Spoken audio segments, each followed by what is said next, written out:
Operation সিঁদুরের জবাব দিল পাকিস্তান। ভারতে বনিয়ানুন মারসুস নামে অভিযান শুরু করেছে ইসলামাবাদ। সেনাবাহিনী জানিয়েছে 3টি বিমান ঘাঁটিতে শনিবার ভোরে হামলা চালায় ভারত। এর জবাব দিতেই ধ্বংস করা হয়েছে ভারতের দূরপাল্লার ক্ষেপণাস্ত্র ঘাঁটি।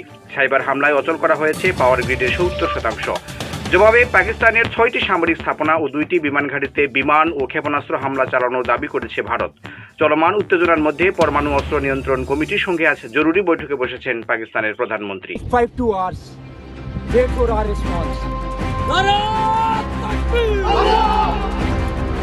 ভারতের হামলার প্রতিশোধের অংশ হিসেবে শনিবার অপারেশন বুনিয়ান মারসুস নামে অভিযান শুরু করে পাকিস্তান।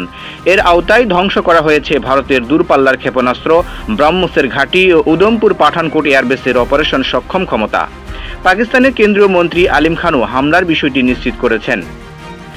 এদিন সাইবার হামলার মাধ্যমে পাকিস্তান ভারতের পাওয়ার গ্রিডের 70% অচল করেছে বলে এক প্রতিবেদনে জানিয়েছে সংবাদ মাধ্যম ডন।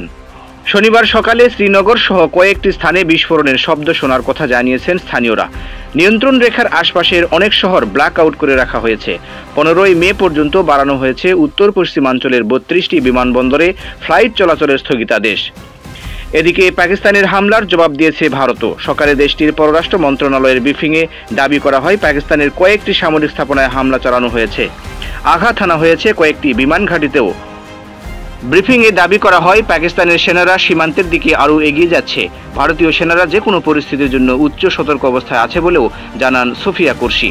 হোয়াইট হাউস জানিয়েছে উত্তেজনা প্রশমনে দুই দেশের নেতাদের সঙ্গে যোগাযোগ করছেন মার্কিন পররাষ্ট্রমন্ত্রী।